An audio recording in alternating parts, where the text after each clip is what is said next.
Assalamualaikum warahmatullahi wabarakatuh. Bismillah, alhamdulillah, salatu wassalamu ala rasulillah, Sayyidina Muhammad ibn Abdillah, wa ala alihi washabihi wa mawala, amma ba'du, Kiai Abdul Mali, dan para kiai, para ustadz semuanya, pengurus MBC Nundau, dan juga semua mustamiin dan peserta Google Meet untuk pengajian Kitabul Maram. Alhamdulillah, siang ini kita kembali melanjutkan pengajian kita yang akan disampaikan untuk siang ini oleh Kiai Haji Dr. Abdul Mali, Magister of Education. Untuk itu membuka tawasul dan selanjutnya kepada Ustadz Abdul Mali, waktu kami persilakan. Monggo Ustadz. Ya, Assalamualaikum warahmatullahi wabarakatuh. Waalaikumsalam warahmatullahi wabarakatuh. Alhamdulillah, wassalatu wassalamu ala rasulillah. Wonten Yai Munir nggih? Belum gabung. Kula Japline. Nggih. Oke. Alhamdulillah pada siang hari ini kita bisa melanjutkan ngaji itu Bulughul Maram. Tapi ini saya membaca syaratnya. Itu apa? Salam. Syaratnya yang 10 salam. Nah, seperti biasa sebelum kita mengawali, saat sering mengawali kita bacakan dulu percaya kepada baginda Rasulullah SAW, juga kepada keluarganya dan sahabatnya, juga kepada guru-guru kita, pada orang tua kita, juga semua yang mempunyai hak atas diri kita. Al-Hadinnya juga kepada para muassis Jamiah Nahdlatul Ulama, para aulia, dan semuanya. Al-Hadinnya hukulinatin sholihah al-Fatihah. A'udzubillahi minasyaitonir rajim. Bismillahirrahmanirrahim. Alhamdulillahirabbil alamin arrahmanir rahim maliki yaumiddin iyyaka na'budu wa iyyaka nasta'in ihdinas siratal mustaqim siratal ladzina an'amta 'alaihim amin. Bismillahirrahmanirrahim. Insyaallah pada hari ini kita akan membaca 3 hadis. Yang akan membacanya cepat supaya tidak lama-lama nggih. Selawe menit, 20 menit tanya jawab. Insyaallah karena mangke jam 2 saya sudah harus masuk kelas. Nanti saya masih di rumah. Bismillahirrahmanirrahim. Qala al-musannifu rahimahullahu taala babu sujudis sahwi wa ghairihi min sujudi tilawati wa syukri. Ini adalah kita sudah masuk bab sujud sahwi wa ghairihi dan selain sujud sahwi yaitu min sujudi tilawah yaitu sujud tilawah wa syukri dan sujud syukur. Wa Abdullah bin Buhainah radhiyallahu anna Nabiyya sallallahu alaihi wasallam shalla bihimudz zuhra wa qama fi rak'atainil ulayaini wa lam yajlis. Diriwayatkan dari sahabat Abdullah bin Buhaitah radhiyallahu an bahwasanya Nabi sallallahu alaihi wasallam sholat. Beliau salat bihim dengan mereka, dengan para sahabat al-zuhra duhur. Suatu ketika Nabi sholat duhur. Faqama fi rak'atainil ulayaini, kemudian beliau berdiri fi rak'atainil ulayaini pada 2 rakaat yang pertama, walam yajlis dan tidak duduk. Maksudnya apa? Rasulullah pada setelah rakaat kedua itu tidak tasahud awal. Faqaman nasu mahu, maka kemudian orang-orang, para sahabat yang sholat di belakangnya ikut berdiri. Hatta idza qadas salat, hingga ketika sholatnya sudah selesai, wantadharon nasu taslimahu, dan orang-orang menunggu Nabi mengucapkan salam, kabbaro. Tiba-tiba di sini kabbaro wa huwa jalisun. Nabi bertakbir dalam keadaan duduk, wasajada sajdataini. Beliau sujud 2 kali sujud qabla an yusallima tsumma sallama. Sebelum mengucapkan salam. Kemudian Rasulullah salam. Itu selanjutnya wa fi riwayatin li Muslim, dan salah satu riwayat dari Imam Muslim, yukabbiru fi kulli sajdatin. Jadi beliau Rasulullah itu bertakbir pada setiap sujud, wa huwa jalisun, keadaan beliau dalam keadaan duduk, wa yajudu dan sujud. Wa yajuduna sumahu, kemudian orang-orang mengikutinya sujud, maka mana siaminal julus, ketika sebagai ganti apa yang Rasulullah lupakan minal julusi dari duduk tasyahud. Ini adalah hadis tentang bagaimana suatu ketika Rasulullah ketika sholat duhur pada rokaat setelah rokaat kedua Rasulullah langsung berdiri. Nah, para sahabat di belakangnya langsung mengikuti, ya, sebagaimana sholatnya biasa. Tapi pada akhir sebelum salam Rasulullah itu takbir lagi, kemudian sujud 2 kali. Dalam satu riwayat tadi setiap satu sujudan itu bertakbir, berintikal, takbir untuk perpindahan dari satu gerakan.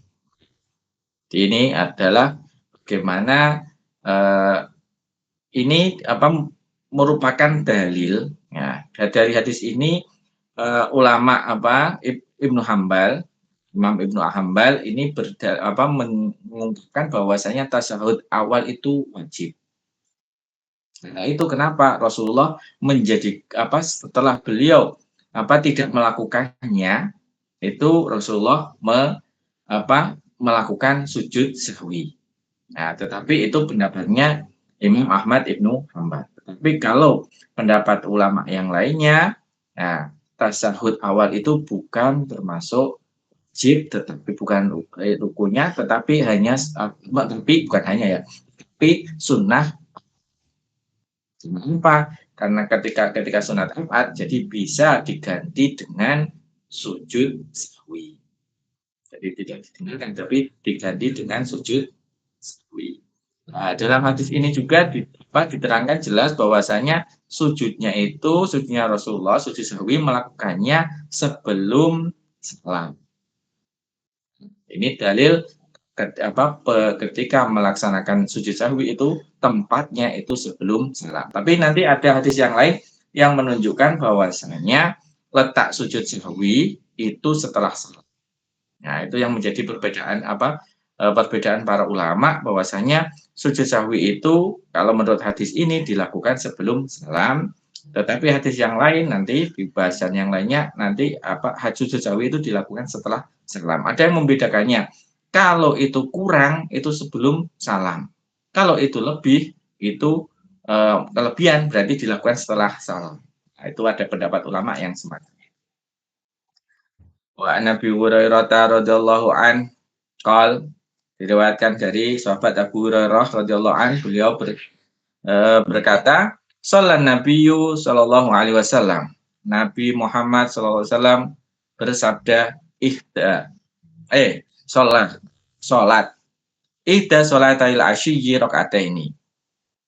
Sahabat Abu Hurairah berkata bahwasanya Nabi suatu ketika sholat ihda salatail asyyi, salah satu dari sholat yang dilakukan pada waktu sore.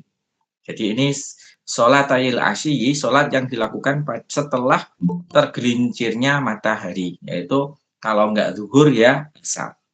Rakaataini, beliau sholatnya 2 rakaat. Tsumma salama, kemudian beliau melakukan salam. Ya, jadi beliau mengira bahwasanya sudah selesai. Tsumma qama ila khasyabatin fi muqaddamil masjid. Kemudian beliau berdiri ila khasyabatin min fi muqaddamil masjid, berdiri bersandar ke pohon atau kayu khasyabah ini fi muqaddamil masjid, di depan masjid. Fa wadha ayatahu 'alaiha. Kemudian Rasulullah meletakkan tangannya fahaba an yukallimahu. Dua-duanya ini takut segan. Fahaba, sahabat Abu Bakar dan sahabat Umar ini takut atau segan an yukallimahu untuk berkata, untuk matur kepada Rasulullah. Dua-duanya ini segan, diam saja. Wa kharaja sara'anun nas, dan keluar orang-orang bersegera cepat-cepat. Orang-orang juga mengikuti, wis keluar kayak biasanya. Tapi faqalu, mereka saling berkata, kusiratus kusiratis sholatu. Kusirat dikosor, dipendekkan, as-sholatu sholah. Wah, berarti didiskon jadi 2 rakaat. Komentarnya semacam itu. Wa fil qaumi rajulun yad'uhun Nabi sallallahu alaihi wasallam daliyadaini. Dan di dalam kaum tersebut yang ikut sholat duhur atau asar ini, sholat al-asyi, itu ada seorang yang mana yad'uhun Nabi, dipanggil oleh Nabi daliyadaini. Ada salah satu sahabat yang biasa dipanggil daliyadaini. Karena apa? Ini dijelaskan daliyadaini. Kenapa kok dijuluki daliyadaini? Karena tangannya agak panjang, ya, tidak mungkin tidak seimbang lah, kelihatan panjang, karena itu dipanggil daliyadaini. Ini atau namanya itu sahabat Hirbak bin Amr. Sahabat Hirbak bin Amr julukannya daliyadaini. Jadi Rasulullah berarti dekat dengan para sahabatnya, berikan julukan. Faqala ya Rasulullah, wahai Rasulullah, daliyadaini matur ke Rasulullah, anasita amku sirotis sholah, panjenengan supe apa panjenengan lupa amku sirotis sholah, atau sholatnya memang dikosor. Nah, faqala, kemudian Rasulullah bersabda, lam ansa walam tuksor, aku tidak lupa, walam tuksor, dan sholatnya tidak dikosor. Faqala, kemudian daliyadaini Hirbak bin Amr tadi, bala, lu nggih, ya, kot nasita. Nah, sholatnya cuma 2, nah kot nasita, jenengan supe. Shalla rakaataini, kemudian Rasulullah balik lagi, shalla rakaataini, sholat 2 rakaat, summa sallama, kemudian beliau membaca salam, summa kabbara, kemudian beliau bertakbir, fasajada mithla sujudihi, kemudian beliau sujud sebagaimana sujudnya biasanya, atwal, atau lebih panjang. Jadi sujud ya seperti biasa atau bahkan lebih panjang. Tsumma rafa'a ra'sahu wa kabbara, kemudian mengangkat kepalanya beliau, wa kabbara, dan bertakbir. Muttafaqun alaih. Hadis ini diriwayatkan Bukhari, Muslim, walau dulil Bukhari, tetapi yang dicantumkan dalam hadis ini adalah lafalnya atau redaksinya dari Imam Bukhari. Wa fi riwayatin li Muslim salat al-asri. Kalau di dalam satu riwayat yang diriwayatkan oleh Imam Muslim, itu jelas sholatnya adalah sholat asar. Wali Abi Dawud. Dan kalau tadi kan ihda sholatayil asyi, nggak jelas, pokoknya sholat yang dilakukan pada waktu sore, yaitu ya setelah tergelincirnya matahari, setelah zawalus syamsi, dan berarti sholat duhur atau sholat asar. Kalau ini dalam satu riwayat dari Imam Muslim itu jelas sholat al-asri. Wali Abi Dawud faqala asadaqa dzuliyadaini. Dalam riwayatnya Imam Abu Dawud, Rasulullah bersabda, asadaqa dzuliyadaini, benar tak apa yang dikatakan dzuliyadaini? Fa'auma'u, kemudian para sahabat itu auma'u, ima, mengisyaratkan iya, ya, bisa dikatakan mantuk. Nah itu tapi kalau orang Indonesia nih, kalau mantuk itu nopo Pak Munir, mantuk nih? Menganggukkan kepala. Ya, mengangguk. Auma'a ini mengangguk. Aina'am maksudnya na'am. Jadi mengangguk. Kalau orang Indonesia kan mengangguk, tapi kalau orang India niku menggeleng. Tandanya iya itu menggeleng. Nah, geleng-geleng itu kalau orang Indonesia kan tidak. Tapi kalau orang India itu iya. Iya. Wa ya fi sahihaini, dan ini ada di kitab Sahih Bukhari Muslim. Lakin bilafdi faqalu, tetapi lafaznya faqalu, bukan fa'auma'u tetapi faqalu. Mereka tidak sekedar mengisyarai atau menunjukkan berisyarat, memberi isyarat, tetapi mereka malah menjawab qalu. Mereka mengatakan nggih. Wa fi riwayatin lahu, dalam satu riwayat lahu dari Imam Abu Dawud, walam yasjud hatta yaqanahu Allahu taala dzalika. Rasulullah itu tidak sujud hingga Allah meyakinkan kepada beliau hal tersebut, yaitu sholatnya memang benar-benar 2.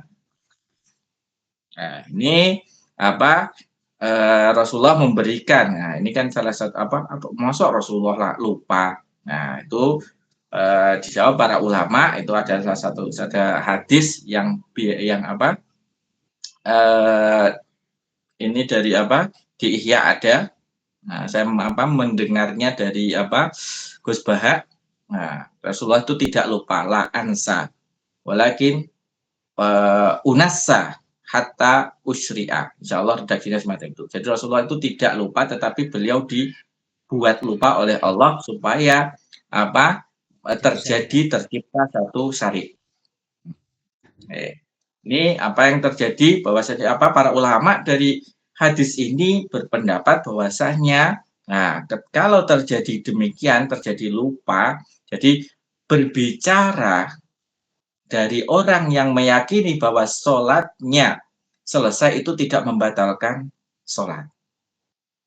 Jadi misal seperti yang tadi, jadi Rasulullah itu sholat 2 rakaat, kemudian selesai salam keluar, ya kan?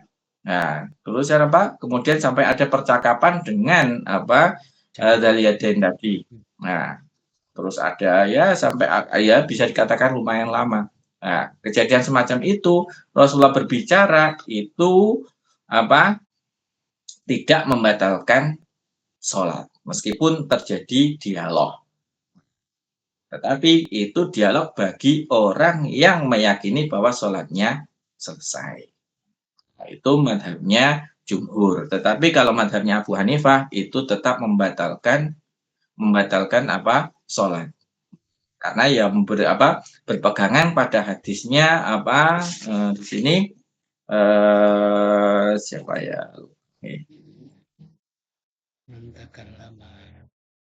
Ya, hadisnya Ibnu Mas'ud dan hadisnya Zaid bin Arqam. Misalnya di situ ada larangan berbicara ketika sholat.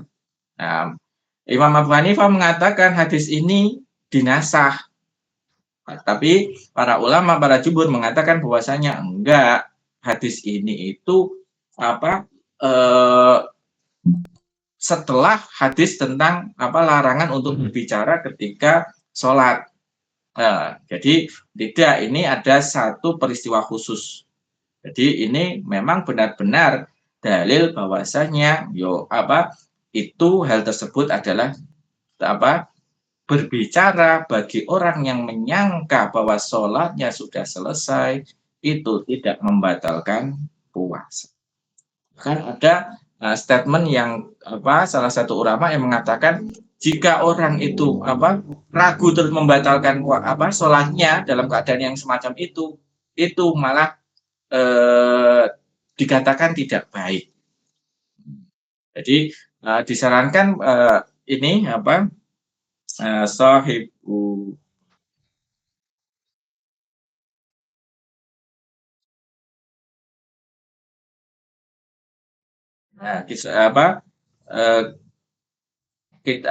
yang menulis kitab Al-Manar menyarankan pokoknya ketika kita sudah mengetahui hadis ini dipraktekkan. Ya, jadi hal yang dilakukan banyak hal yang telah dilakukan, yaitu turun dari masjid, sudah keluar dari masjid, terus ada berbicara, itu tidak membatalkan sholatnya. Jadi sholatnya langsung dilanjutkan seperti karena lupa, keadaan lupa, tidak apa-apa. Tetap sah sholatnya, jadi tinggal menambahkan 2 rakaat, kemudian ditambah dengan sujud sahwi.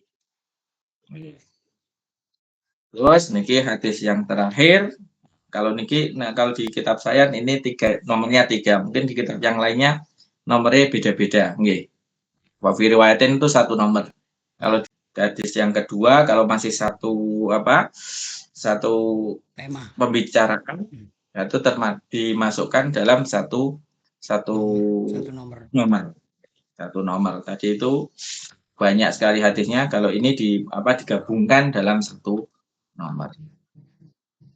Wa an Imran ibni Husain radhiyallahu anna Nabiyya sallallahu alaihi wasallam shalla bihim fasaha fasajada sajdataini thumma tasyahhada thumma sallama. Rawahu Abu Dawud wa Tirmidzi wa Hasan wal Hakim wa sahahu. Diriwayatkan dari sahabat Imran bin Husain radhiyallahu anna Nabiyya sallallahu alaihi wasallam shalla bihim. Suatu ketika Nabi sallallahu alaihi wasallam shalla bihim, salat dengan mereka, dengan para sahabat, di antaranya Imran bin Husain tentunya. Fasaha, kemudian Rasulullah lupa. Fasajada sajdata ini. Kemudian beliau sujud 2 kali sujudan. Thumma tasyahada, kemudian beliau tasyahud. Thumma salama, kemudian beliau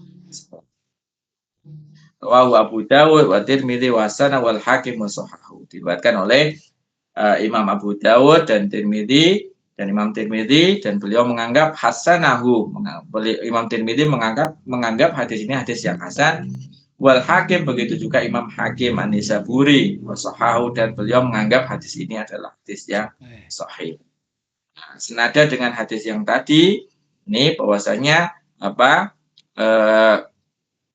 Rasulullah lupa, ya, ketika lupa sholat, dalam keadaan sholat, kemudian beliau menambalnya dengan 2 sujud sahwi,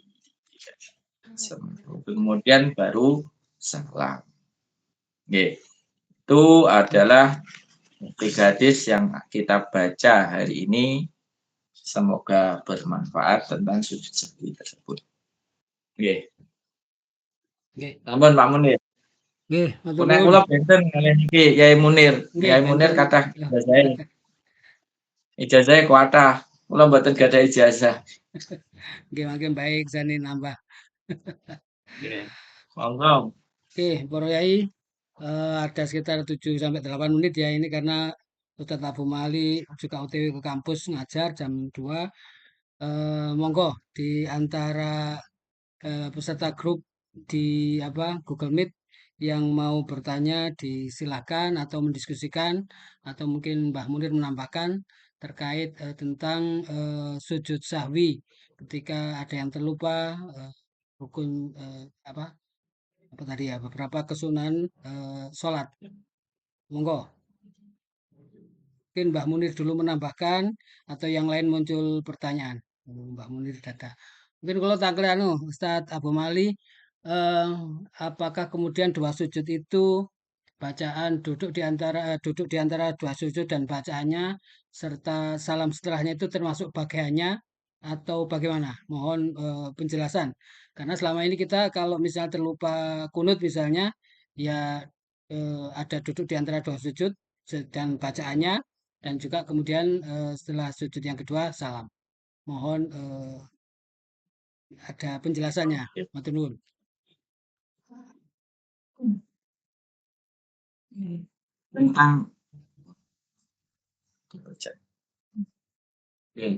Tentang bacaannya nggih niki napa? Subhana man la yanamu wala yashu. Subhana maha suci Allah. Nah, man, subhana man. That layanamu, yang tidak tidur, wala yasu, dan tidak lupa. Itu bacaan yang dibaca ketika sujud sahwi. Terus tapi dalam madhab yang lainnya ya biasa, subhana rabbiyal a'la, biasa. Ada yang mengatakan semacam itu bacaannya. Ini buat disebut subhana man la yanamu wala yashu nggih. Subhana rabbiyal a'la. Hamdi iku nggih. Terus hukum sujud sahwi nek di kitab-kitab fikih Syafi'i niki sunnah. Jadi hukumnya itu sunnah. Kalau tidak melaksanakannya nggih, ya tidak apa-apa. Sujud sahwi itu sunnah. Tapi sunnah nggih, sebaiknya mengikuti tiba sunnah.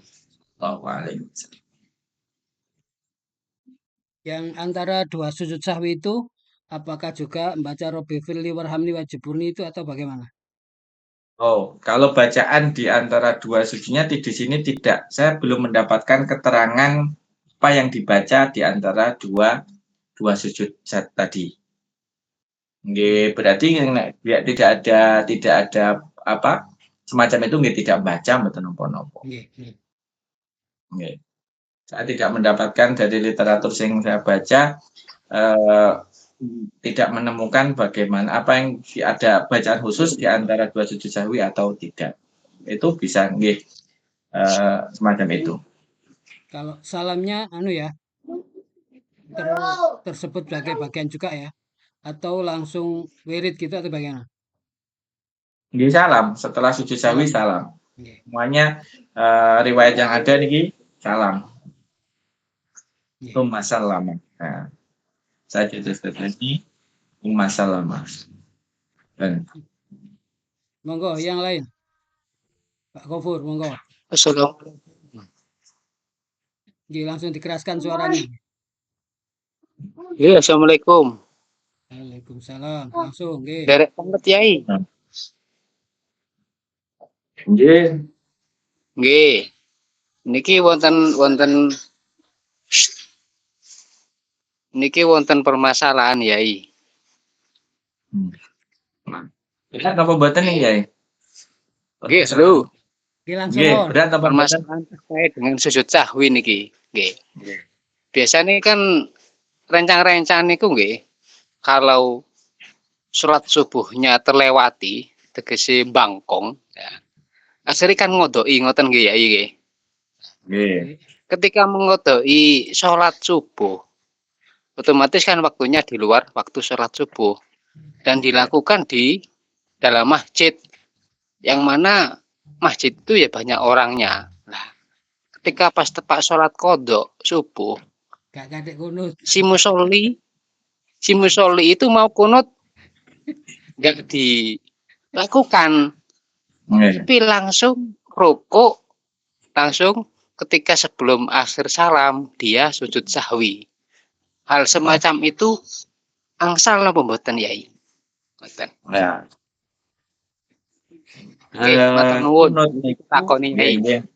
Nggih, matur suwun Pak sinten? Pak Gofur nggih. Pak Gofur. Nggih. Pundi? Nggih Yai. Pak Gofur. Saking Singosari Yai.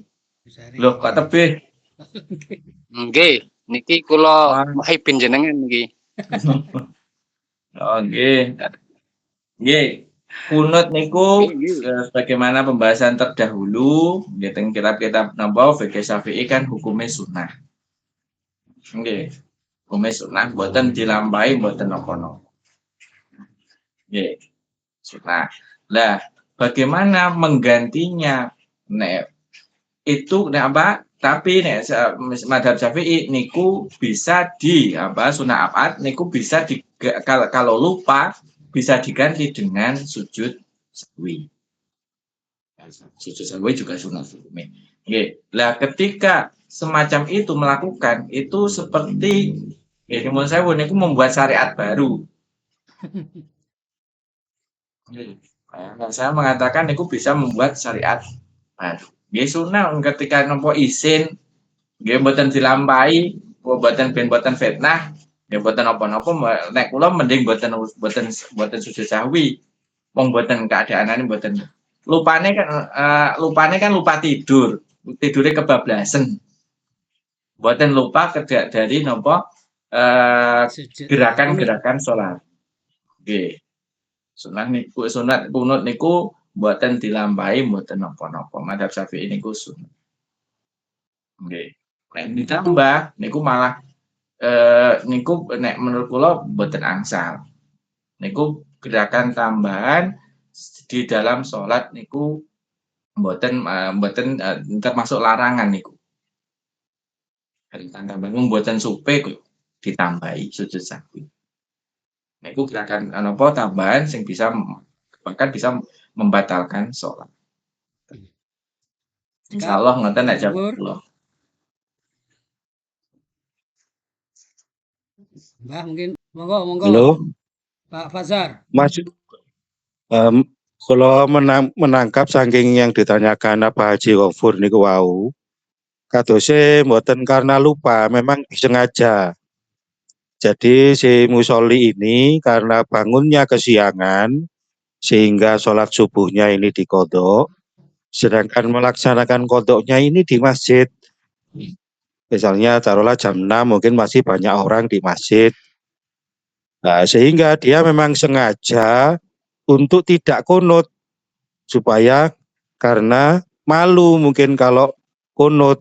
Nggih. Ini kok khawatir dikira ini sholat duha kok ada spionnya. Nggih. Kita sudah waktu sholat duha. Memang sengaja tidak melaksanakan kunut. Dia berpikirnya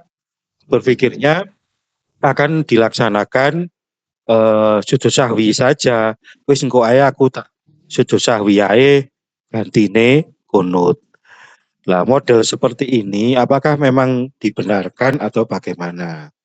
Jadi memang secara dia dengan sepenuh kesadaran tidak melaksanakan kunut meskipun sholatnya itu qodho subuh. Tapi dia ganti dengan melaksanakan sujud sahwi nantinya. Sujud sahwi kan nanti persepsinya orang yang melihat itu kan bisa macam-macam. Mungkin dia apa itu kan bisa juga sujud sahwi. Ngoten katose kula sing nangkep Nggih. saking pertanyaane Pak Haji Ghafur ngoten nyuwun penjelasane Kyai. Sampun sampun dijawab bahwa seperti itu tidak diperbolehkan. Karena bukan lupa tetapi menyengaja memindahkan nggih atau mengganti kunut karena kesiangan dengan dua sujud sahwi. Ini wow, dikhawatirkan malah bisa membatalkan sholat ngoten. Ngoten nggih ya Bu nggih. Saged nambah. Nambah nopo anyar malih? Dan sewu, namun setunggal mawon. Monggo. Sujud ngapunten. Sujud sahwi niku menawi ingkang dipun napa sebagai pengganti dari rukun atau sunnah yang sengaja ditinggal, berarti itu kan kesalahan. Kalau di dalam kitab yang saya baca, wa amma idza fa'ala sababahu muta'ammidan, berarti sebabnya nu sengaja nyalah, ngoten nggih. Maka wonten donga sujud ini udahe wonten fayastaghfirullah fi sujudihi. Maka kedah enten istighfare wonten sujude sahwi. Terus menawi niku sengaja ninggal napa niku namine sunnah abad kunut niku kan berarti sengaja. Berarti niku kan kesalahan piyambake. Karena memang sengaja membuat kesalahan, maka sujud sahwinya itu hendaknya membaca istighfar. Fayastaghfirullah fi sujudihi. Ngaten. Niku ingkang nomor setunggal. Nomor kalih menambahaken bilih sujud sahwi menika hukumnya mboten namung sunnah lho Yai ngapunten. Jadi hukum sahwi niku hukumnya niku nomor setunggal sunnah, tapi nomor kalih wajib. Niki kedah disampaikan. Napa kok wajib? Nggih, niku sujude makmum ingkang kedah mutabaah dhateng imam. Lah niku berarti sujude makmum sahwine makmum derek imam niku dados wajib menawi imam mboten niat mufaroqah saking makmum mboten niat mufaroqah saking imam. Piyambake kedah derek sujud sahwinipun imam. Mboten bareng, mboten derek. Berarti nek mboten derek kok dhek mboten niat mufaroqah, maka salate tiyang niku wau batal. Niku dados sunah lan wajib. Ngapunten sembah nuwun sanget. Iya, leres niku wonten wau penjelasannya tentang niku, tapi memang karena buru-buru nggih. Ngoten niku, mboten angsal kan sebutan nggih. Cek. Monggo Yai. Pertanyaane Kiai Ghafur sing diperjelas karo Kiai Salis meng. Piye sholat kawanan nutupi isin terus sujud sahwi boleh atau tidak? Boleh. Boleh. Dia sengaja meninggalkan kunut terus diganti dengan sujud sahwi boleh atau tidak? Boleh. Oke. Boleh. Nanti takbirnya saya sertakan di sini ya dah. Terus sujud sahwi itu tidak ada kuat. Sujud sahwi itu adalah hukumnya yang diungkapkan Kiai Alimuddin tadi, ada wajib, ada sunnah. Itu tolong diperjelas, itu kitabnya di mana, halaman berapa, pengarangnya siapa. Monggo Ustadz Ali untuk nggih. Nggih. Nggih, niku wonten kitab Takriratus Sadidah halaman 266. Karangan saking Zain bin Ibrahim bin Suyuti. Nggih, sembah nuwun ngapunten. Habib Zain bin Smith. Nggih. Nggih, Mbak Yai. Takriratus Sadidah Habib Zain bin Smith. Nggih. Bab sujudus sahwi. Nggih. Saya wong mbiyen kitab sing ngijazahi ya aku kok ya. Nggih, leres Mbak Yai. Niki ijazah saking panjenengan. Mungkin ini sudah lewat 30 menit. Saya khawatir ini Yai Abu Mali yang nanti keburu. Mbah Yai, cekap nopo tos pintu? Cekap. Nggih niki nggih nanggapi kecap boleh nggih. Nggih, monggo. Nggih, leres ingkang disampaiake kula mbikak melih wonten memang Syafi'iyah wonten sing napa fatwa semacam itu bahwasanya boleh mengganti sunat abad dengan sujud sahwi amidan. Nggih. Tetapi nek madhab sing kereng niku ziyadatu al-arkan. Nah, itu nggih niatnya itu harus benar-benar sholat kalau itu menambahi rukun itu sing bisa dikatakan malah bid'ah mungkaroh. Jadi nggih memang ada dua perspektif dalam sujud sahwi yang ya sebagai pengganti macam itu. Nggih nek sing madhab sing kereng niku mboten angsal, nek madhab sing memperbolehkan wonten nggih. Nggih niku kula kadang nek padha sing memperbolehkan ngoten niku nggih kedah sowan Yai Munir yen. Nggih. Wonten saking kula Nggih. kula cekapi semanten nyuwun napa agunging pangapunten menawi wonten klentah-klentunipun nggih kula kembalikan lagi kepada Ustaz Munir. Assalamualaikum warahmatullahi wabarakatuh. Waalaikumsalam warahmatullahi wabarakatuh. Matur nuwun para kiai, Mbah Munir dan semuanya, Ustaz Abu Mali yang telah menyampaikan paparan kitab tadi, bacaan kitab. Insyaallah Jumat depan kita akan lanjut kembali dengan Yai Munir, Ustaz Abu Mali dan mungkin juga bersama Rois, ketua serta mungkin dari LDNU Yai Bisri. Makatan terima kasih sekali lagi. Mari kita akhiri dengan baca doa kafaratul majelis. Bismillahirrahmanirrahim. Subhanakallahumma wa bihamdika asyhadu an la ilaha illa anta astaghfiruka wa atubu ilaik. Ada kurang lebihnya mohon maaf. Sampai ketemu di Jumat yang akan datang. Akhiron wal muwafiq ila aqwamit thoriq. Wassalamualaikum warahmatullahi wabarakatuh. Wa tutup nggih.